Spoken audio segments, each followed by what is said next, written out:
My talk today is entitled From Has Been to Shall Be. Life is ever changing, evolving, growing, and this is natural. It's the way of things, and we are best advised to be in the flow of that. But it is kind of interesting to look back and think about how things were at particular times and how they've evolved to now. I've thought about the 50s, 60s, 70s and how things were then, how they've changed now. Back then, it was all about long hair. And for many now, it's longing for hair. Back then, it was about keg. Now for some, it's about EKG instead of that. For some back then, it was about acid rock. Too often now, it's about acid reflux. You know, back then, it was often about the Rolling Stones. And for some, sadly enough, it's about kidney stones. Now, back then, a common phrase was whatever. And now it's often depends. So, you know, things do change and evolve. And so whenever we cling too fiercely to yesterday, we set up struggle and pain for today, and we block the possibilities that are available for our tomorrows. So I want initially to ask you, what is your relationship to your yesterdays? Is it evolving or is it stagnant? Is it productive or is it constrictive? Now, it's wonderful to look into our past and cherish memories. That's a beautiful thing. Even more powerful is to look into our past and learn from it and allow it to evolve us. But we don't want to hang out too long in that territory because life is calling us to our creative possibilities in the now. The power in your life and mine is in the now.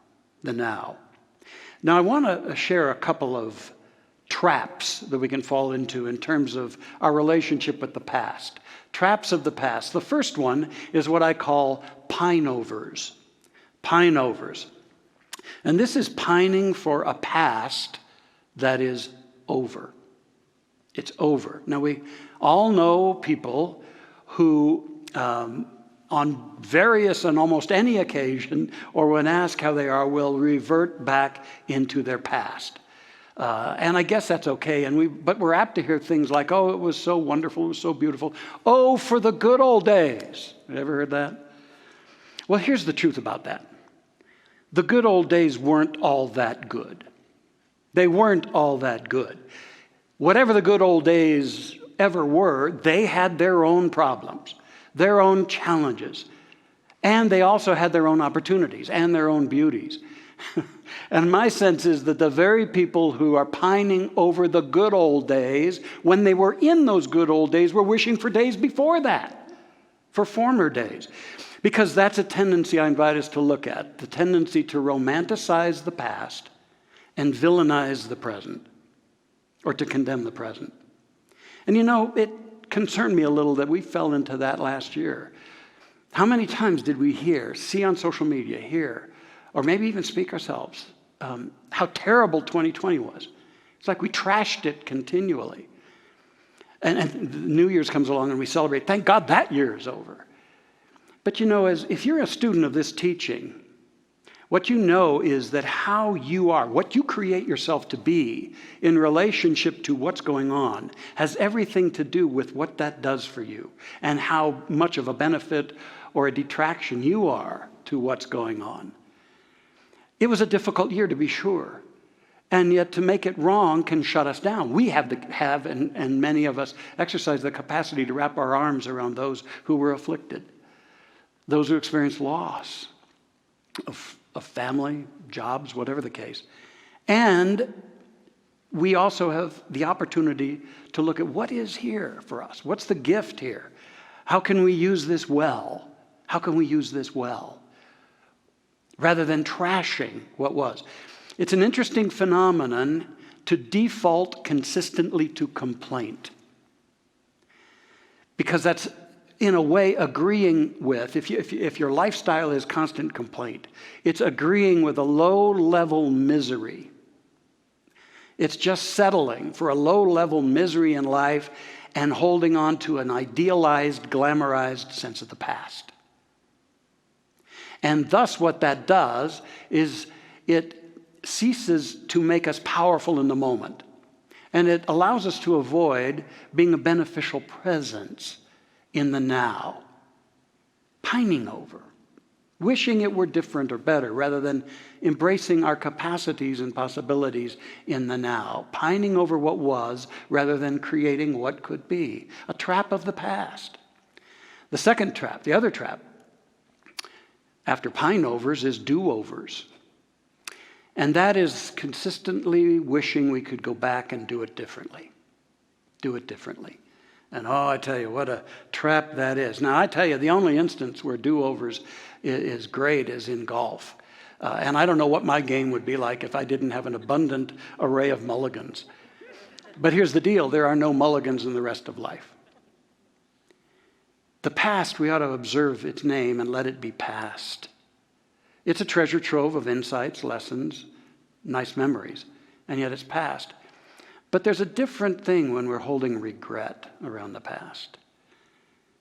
It's been said that regret is like chains of the past holding us down. And I know those who are so caught up in regret that they're paralyzed and they cripple their capacities now and their future opportunities. Wonderful minister Fulton Ausler, he said, we crucify ourselves between two thieves, regret for yesterday and fear of tomorrow. Now, dear ones, if you find yourself in a constant state of regret, understand this, that this is just a bad habit. And it's a bad habit of beating yourself up. But maybe people beat themselves up as a way to not have to take the risks to make change in their life. To take what they needed to learn through what they had experienced for themselves in the past and integrating it so that they show up differently and thus they can stretch outside comfort zones and create something new, bold, bigger, maybe even God-ordained within them. And so regret is a simple way to not have to do any of that. And so I just beat myself up and hang out in that sad space. Understand this, though, that life is now. Life is a now happening. And no matter what, you can't get around this. In this now moment, you are creating your tomorrow. You can't stop that. You can't choose not to. And if you're not doing that consciously and dynamically and with purpose and vision, then you're simply in your regret or you're pining over the past. You're simply moving energies and frequencies of the past into play in the present and then in the future. And we wonder why we get so dissatisfied and frustrated that life doesn't grow and evolve. Maybe we need to make a pact that we're going to transform our relationship with the past and open up to new power. And that's what I want to move us into now. Instead of pining over and doing overs, there's a way to bring power to today and tomorrow. And the first one of those is Giveovers. Yeah, no more pining over, no more do-overs, but give-overs. There comes a time when we realize we have the opportunity to say yes to the evolutionary impulse of our being. No person is a static, finished being. You are an evolving being. And so this is saying yes to the shall be within you. The acorn shall be the oak tree. The bulb shall be the tulip, or the iris, or the crocus. And the God seed in you and me shall be a unique expression of the divine love intelligence of the mind and heart of God. You are a divine idea, a child of God unfolding. And there comes that moment when we give over to that. We stop hanging out in a past that ought to be past. We quit hiding out in our lives. And we decide to give ourselves over, to say yes, to let ourselves be evolved, to let our lives change, to trust that we're safe, that even if we take risks and it doesn't turn out, we're going to have a soft landing in God. And so we give over to that, God's seed. And we say, yes, take me forward. I'm tired trying to stay stuck in life and hang out in the past. Take me forward. There's a little red rock stone thing sitting on my desk in my study. And it's inscribed with the words, take a deep breath of possibility. Right now, I invite you to do that right now. Take a deep breath and sense that you're taking a deep breath of possibility. Possibility that is woven into the fabric of who you are. And that all life wants us to do is give over to that.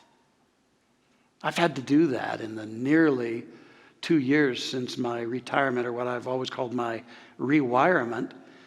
It was troubling me that several years before that, I was getting the insight in meditation that after over 4 decades of a certain kind of ministerial service, it was time for change. Not just for change's sake, but as the further journey of my soul in this lifetime. And that troubled me deeply. But then finally, I gave over to that. And I said, yes. Did I know what was going to happen? No.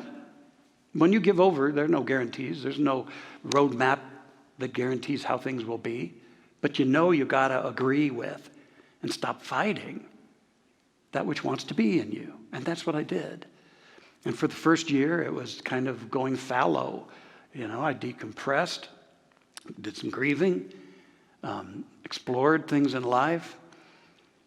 And then through that transition time, something shifted. About the time COVID happened, I felt new energies. And I felt, okay, now it's time to reinvent. Now it's time to find new ways to serve, to teach, to do whatever you're called to do. And one of those will be chairman of the Mile High Church Foundation and supporting its growth.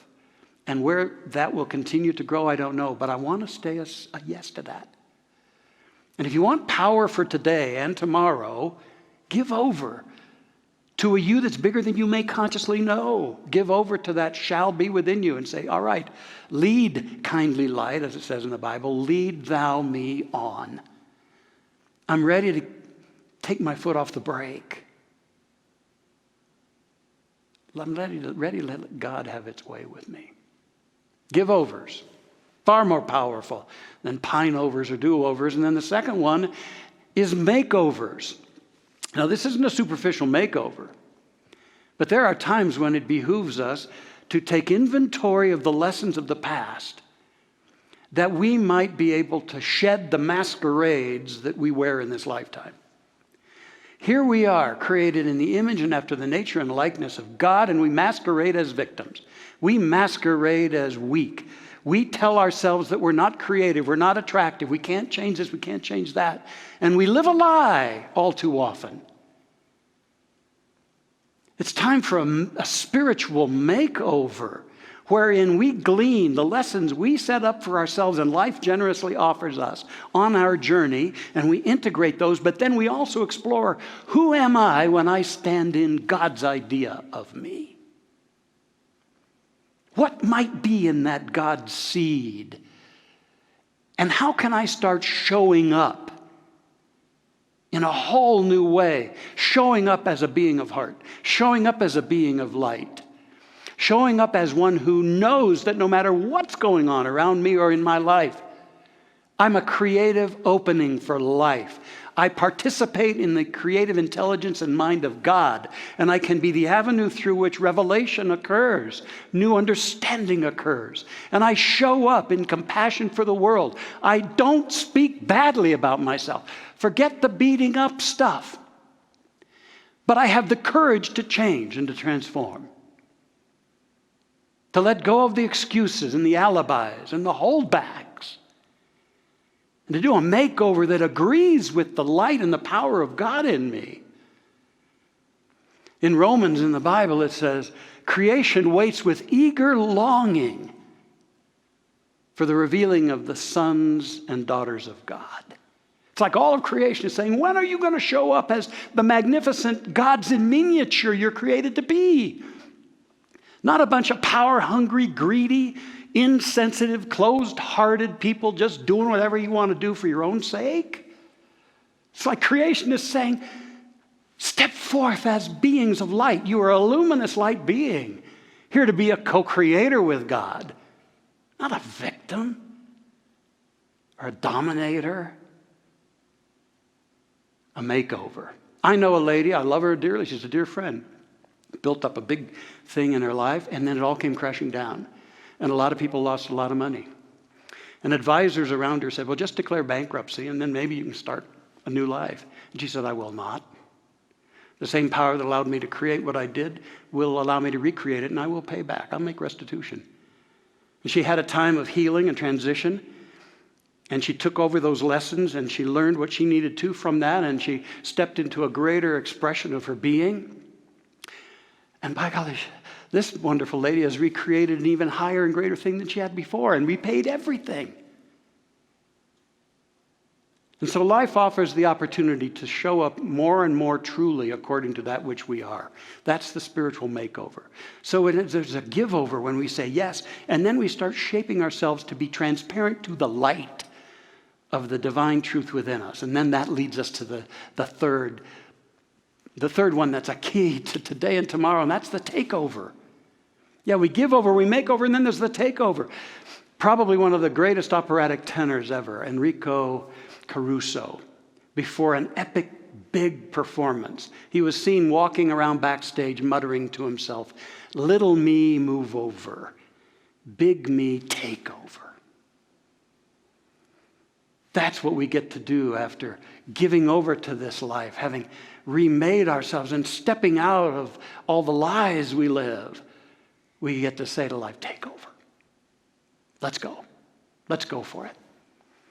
Let's start creating a new consciousness now that will plant the seeds for new creation in the days and the times to come. That's our capacity. It's always asking, who am I creating myself to be in response to what's going on? And how can I work with the powers that I am knowing of, the spiritual laws in this universe, to create what shall be? I've had the privilege of knowing lots of shall be people. And two came to mind this week. The first one I tell you about starts when he was 32 years old. This young man, a 32-year-old young man, stood on the shores of Lake Michigan with one particular intent. He was going to throw himself into it and commit suicide. Because some years earlier, his child had died. His 4-year-old child had died. And then more recently, his business enterprises had totally failed, and a lot of investors had lost a lot of money, some of them family. And on top of that, another child was now on the way. And he was penniless. He had no money to not only support that child, but he had no money to support himself and his wife. And he thought, if I just end it all, my family will step in and take care of my wife and child. So he stood there on those shores looking out at the waves and the pebbles and the rocks. And his mind kind of calmed. And then there was something that happened. And I believe that something can happen to any one of us when we're really ready. He had a transformational shift, a spiritual breakthrough. And a voice within him said, your life does not belong to you. Your life belongs to the universe. By the way, that voice is telling the same to each of us. Your life doesn't belong to you. Your life belongs to the universe. And as he had that stunning realization, a whole higher order of thought began to flood into his consciousness. And immediately he began to look at his past, the past he thought had doomed him, that made him unworthy of any more life. He looked at that past and he saw that it had lessons in it. He saw that it was building him to something. And he saw that there's a power, a higher power, always supporting him at every point in that journey. And as he got that realization, he made a covenant with himself and with this universal higher power. And the covenant was that he would, from that day on, endeavor to think for himself. Not just accept the broadcast of all the nonsense that's out there on the airwaves, but he would think for himself. And the second was that he would dedicate the rest of his life to dealing with the troubles that challenged the whole of humanity. And so he went forth. And he had such a shift that he opened up the genius capacity within himself. And over the next 56 years of his life, he would become known as a Renaissance man. So many inventions and such brilliance would pour out of this man who thought the best thing to do would be just to end it because of his past. And who am I speaking of? I'm speaking of Buckminster Fuller, affectionately known as Bucky Fuller, the great mathematician, cosmologist, inventor, architect, engineer, poet. An amazing man. Let me tell you that he received in his lifetime 25 U.S. patents, wrote 28 books. He envisioned the geodesic dome and many other breakthroughs. He was awarded honorary doctorates from 47 universities, along with scores of other awards. Einstein once said to him, "Young man, you amaze me." A Renaissance man, from almost demise to brilliance. You know, when I was an associate minister here at Mile High Church, with the blessings of Dr. Fred Vogt, the senior minister at that time, I created something called Dimensions of Mind Symposium. And they were annual one-day events. We did 8 of them, and we would bring in anywhere from 4 to 6 luminary speakers. I mean, the top of the tops, people, leading edge social scientists, spiritual geniuses. The list of people we brought in is amazing. In our second Dimensions of Mind in 1980, we brought Bucky Fuller here. And I got to tell you, what a man. What a combination. He did a tremendous hour-long presentation. I even understood a part of it. He's such a brilliant genius. But yet he's an equally big heart. I remember at the end of that day, when I'm usually just totally flattened and exhausted, I felt energized, and I said, "Bucky, can I take you to dinner?" And he agreed. And we went to dinner, and at one point he reached into his briefcase. He said, "I'd like to give you a gift." And I said, "Really?" And he pulled out this book, which I guess he had just written. And interestingly, germane to today's topic, the title is, "And It Came to Pass, Not to Stay." And it came to pass not to stay. And I said, "Thank you." And I said, "But would you sign it?" And I said, "Oh, and I know sometimes when you sign books, you put little pictures in them for people." And he chuckled, and he wrote in it, and he said, "To Roger Teel in friendship, Buckminster Fuller, September 20th, 1980, Denver." Then he drew what looks like a geodesic pyramid out of that brilliant mind of his. And he said at the bottom, "And there is the picture." Now, I'm going to come back to Bucky in just a little bit, but I want to talk about a shall-be man, not a has-been man. He grew out of that has-been time and became an epic shall-be person. Another shall-be person that I cherished meeting was artist, singer-songwriter John Denver. In 1987, we had John here at Mile High Church. He spoke and he sang. He was promoting a conference in Aspen that he was creating. And we struck it off. We formed a friendship almost immediately. He called me the week after he appeared, and he asked me if I would officiate at the wedding, his wedding to his second wife. And it just so happened serendipitously that Erica and I were getting married, and we planned our honeymoon for Aspen months earlier. And his wedding was scheduled to take place at the end of our honeymoon. And so we just stayed longer, and I officiated at that. And I remember that Eric and I went to the rehearsal dinner way up high in Snowmass. And afterward, he took the whole wedding party down to a club in Snowmass Village, a club he was part owner of. And while most of the wedding party was enthralled by a magician there in the club, John was just sitting kind of in the background. And there was a half wall, and he was sitting on the ledge of that half wall. And I just cozied up to him, just stood there and watched a while too. And then I said to him, "John, I've always been curious. I've always loved your music, and I noticed that there was a time in your career when you started singing about different things. You started singing about peace in the world. You started singing about our children. Oh, and then you started singing about our ecology, our wonderful world, and how it's up to us to take care of the mountains and the streams and the trees and nature." And I said, "That must have been a difficult decision to take in your career. It must not have been easy." And he smiled and he said, "Well, you know, something in me said that you can't stay on country roads, John. You got to go to higher paths." And I did. And yeah, it wasn't easy, but I couldn't have done otherwise. You know, what I later found out was that when I was speaking to him, He at the time was the highest selling recording artist in the history of recording. He had made millions and millions of dollars for RCA Records. When his sales dipped because his message shifted, they dropped him. And he created Windstar, his own label and his own organization. Now, a shall-be person takes whatever is dealt and makes something good out of it. A Bucky Fuller, a John Denver. John Denver loved shall-be people. He loved hanging out with Jacques Cousteau, and he loved Bucky Fuller. There's where they come together. He loved Bucky Fuller. And so a big, huge party was being thrown for Bucky Fuller at an auditorium to celebrate his 85th birthday. And John Denver was one of the headliners.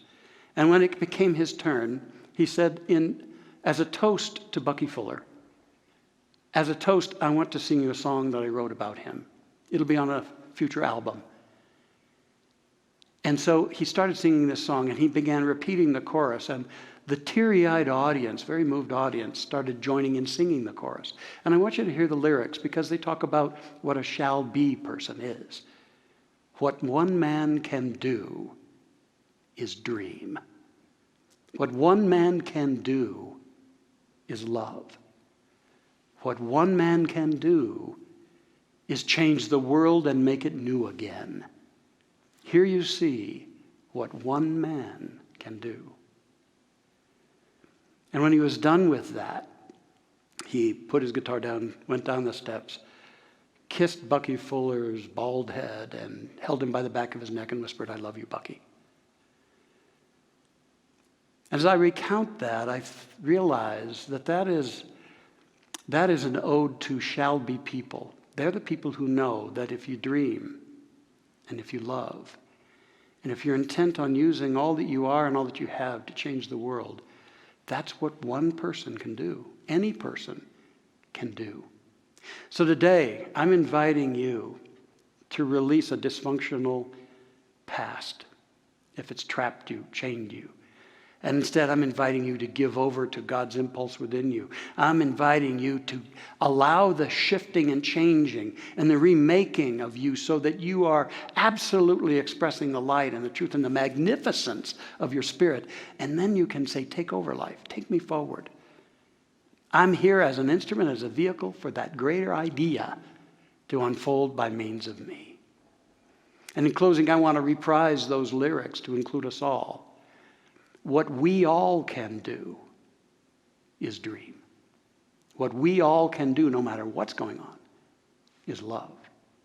What we all can do is change the world and make it new again. Here you see what we all can do. Let us be today people forming tomorrow's transformed world. Join me in a prayer. O infinite Spirit of divine life, thank you for the inner nudge that we all need, reminding us, I created you to shine. I created you, precious, beloved, spirit child of mine, to partner with me in massive, beautiful, perfect new creations. I created you as a dynamic now being, learning from, then releasing the past and forming a glorious future. So give over to this. Trust. Trust the integrity and the possibilities of your being. Let go of the masquerades of lesser human thought.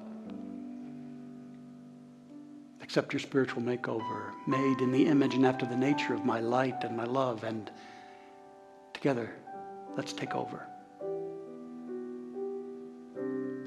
Sensing that reality, that truth of your being, I bless you this day, this now moment. I bless the creative, luminous light being you are, and I bless the newness that shows up as you let go of the lesser and the former and embrace the greater. And here we see what we all can do. And as we go forth to create new lives, new world, I bless us all. All that we need is already provided. And may we say yes. And so in gratitude for this truth that is making us truly free, we let it be so. Amen, ashe, and so it is.